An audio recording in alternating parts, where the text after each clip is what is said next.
Hello বন্ধুরা, আসসালামু আলাইকুম রহমতুল্লাহি ওবারাকাতু। এই যে আমার পাশে বসে রয়েছে আমার বন্ধু, আইসা দিয়ে জামা কাপড় ধুইতে আছে সেই সকাল থেকে।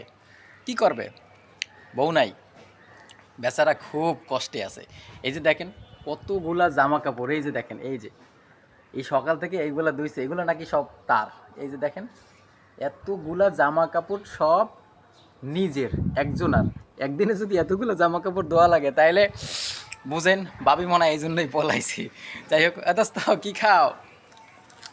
আরে দোস্ত, শোনো, আমার বন্ধু আমার সকালবেলা ফোন দিছে। আমি কইলাম কি আমি জামা কাপড় ধুইতে আছি, তুই কিছু খাবার নিয়ে আস।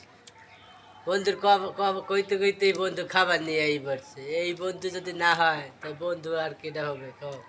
মনের মধ্যে একটা বন্ধু পাইছে, তাই না? আকারের সাথে সিঙ্গেরা লেইছে আর তিন কোন আসছে তা লেগেছে দেখেন। আর সাথে দেখা যায় এই যে মেয়েরা যে স্বাদ করে খায়, থস থস। This is a touch. সেই স্বাদ না দোস্ত? হুম, মজা লাগে সেই দোস্ত। তোর সেই গায়ে যে স্বাদ। তোর গায়ে যে কিছু নাই দোস্ত, শরম করে না তোর? শরম করে না? আমি কি মহিলা? আমি তো ছেলে। তুই এটা শেষরা, যা। তোর লজ্জা শরম নাই দোস্ত, আমার লজ্জা শরম নাই, যা।